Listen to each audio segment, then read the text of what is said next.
Ya por fin esta es la unidad quizás la más interesante para muchos de ustedes porque vamos a hablar precisamente de diferencias dialectales, ¿sí? Cómo saber si alguien es de Chile o cómo saber si alguien es de Argentina o si alguien es de México, etcétera, etcétera. Entonces, las lecturas que les pueden ayudar con este temario son Morris 2010 y el capítulo 8 de Núñez Méndez, y de ahí he sacado algunas de las cosas que voy a explicar en los siguientes PowerPoints, pero no todas. Entonces, tengan eso en cuenta.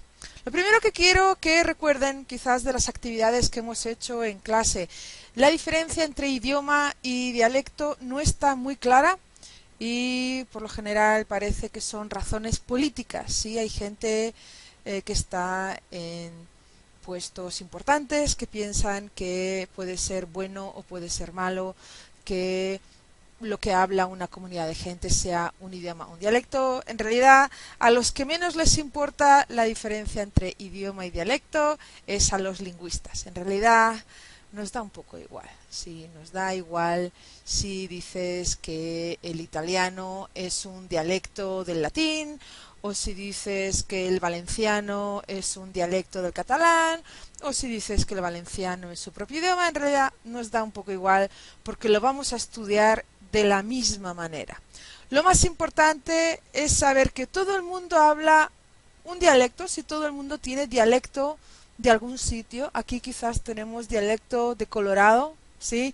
Y todo el mundo tiene también un acento. Entonces, no existe el decir que no hablo en un dialecto, sí, o que yo no tengo acento. Todo el mundo tiene acento de algún sitio, todo el mundo habla algún dialecto, igual que tampoco vamos a decir que hay personas transparentes, sí, todas las personas tienen algún color.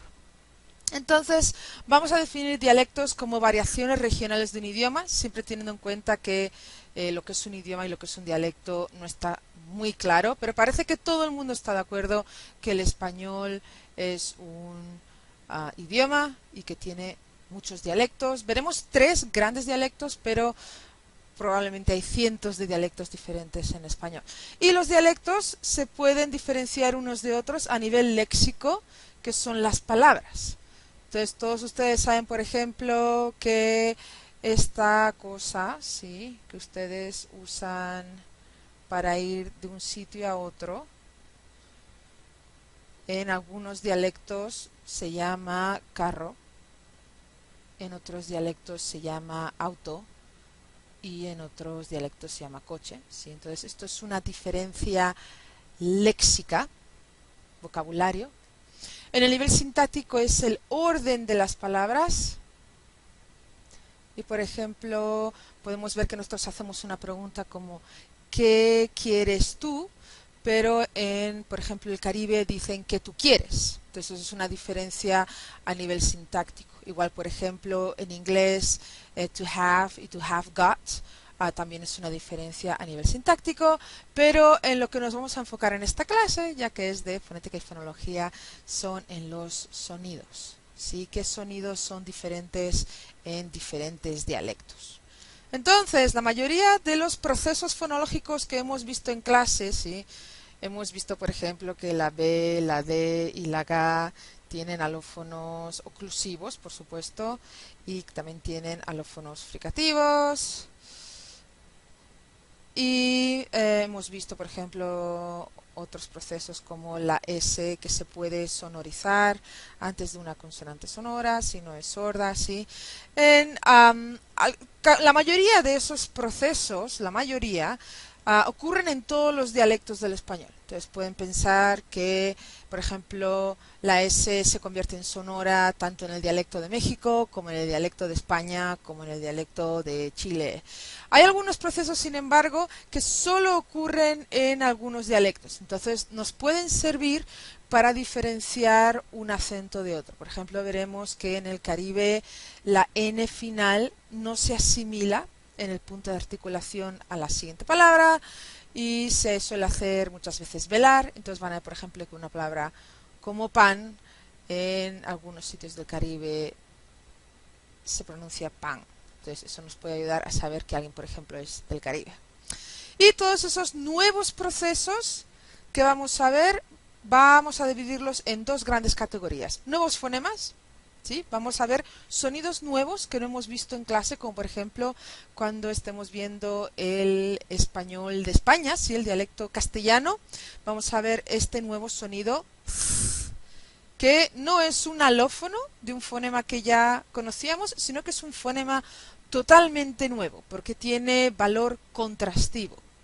Y también vamos a ver alófonos de fonemas que ya conocíamos, como por ejemplo, ya conocíamos el fonema ja, y vamos a ver, por ejemplo, que en el Caribe el alófono que se utiliza es el ja versus el ja de México o el ja del castellano. Entonces vamos a ver, por ejemplo, estos dos nuevos alófonos de un fonema que ya conocíamos. Como hemos dicho, dialectos hay muchísimos. Entonces piensen, por ejemplo, en inglés. ¿Cuántos dialectos del inglés hay? No los podemos ni contar, ¿verdad? Porque en un mismo sitio, como por ejemplo Boston, se habla de que hay 4 dialectos diferentes dentro de una ciudad.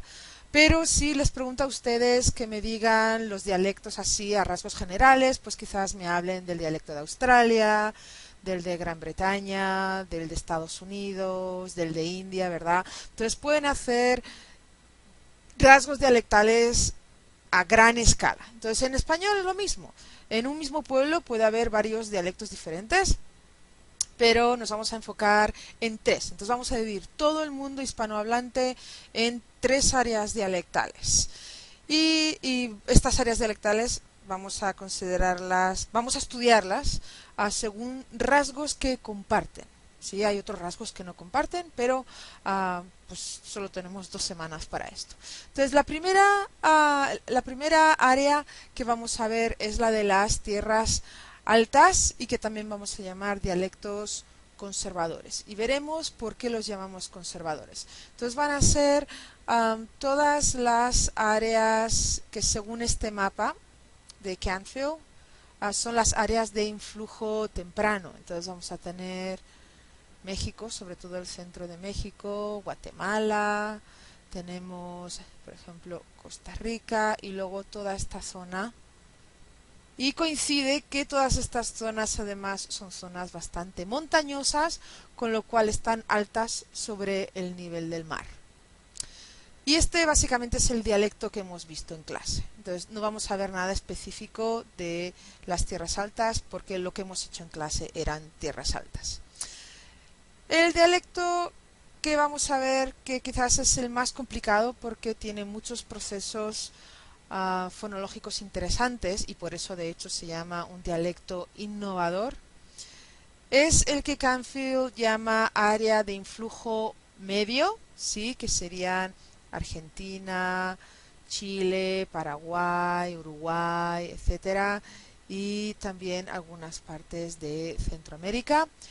Y también vamos a incluir en ese mismo grupo las áreas de influjo tardío, que son todo el Caribe, incluso la parte mexicana del Caribe y toda la parte norte de Sudamérica como Venezuela, Panamá, etcétera. También dentro de esta área baja de las tierras bajas vamos a incluir el sur de España, ¿sí? El dialecto andaluz, porque comparte muchos rasgos con el español que se habla, por ejemplo, en el Caribe.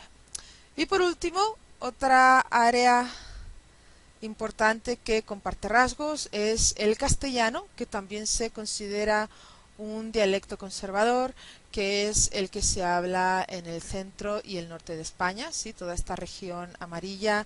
En realidad el castellano también se habla en estas áreas, lo que pasa es que en estas áreas también se hablan otros idiomas y por supuesto el castellano tiene cierta influencia de esos idiomas que se hablan en esas áreas. Y más o menos yo podría decir que el dialecto que tengo yo es castellano con un poquito de influencia de las tierras altas porque llevo viviendo en Estados Unidos mucho tiempo. Entonces, 3 áreas: tierras altas, que son el dialecto que hemos visto en clase, tierras bajas, que son los dialectos innovadores que veremos más tarde, y por último el castellano, que es el que se habla en el centro y en el norte de España. Por supuesto, dentro de cada dialecto hay factores sociales y estilísticos porque los hablantes hablan de diferente manera en el mismo sitio. Entonces muchas veces la clase social, cuánta educación formal han tenido, si estamos hablando con un amigo o estamos hablando con el rey, o si estamos hablando rápido o estamos hablando más lento. Hay muchos factores que pueden influir en nuestra manera de hablar. En esta clase es muy importante que no vamos a considerar ningún dialecto mejor o más correcto que otro, porque desde el punto de vista natural, ¿sí? Pensamos que la lengua es algo que sale naturalmente. Todos los dialectos son igualmente de válidos y aunque no lo crean, todos los dialectos tienen unas reglas muy específicas.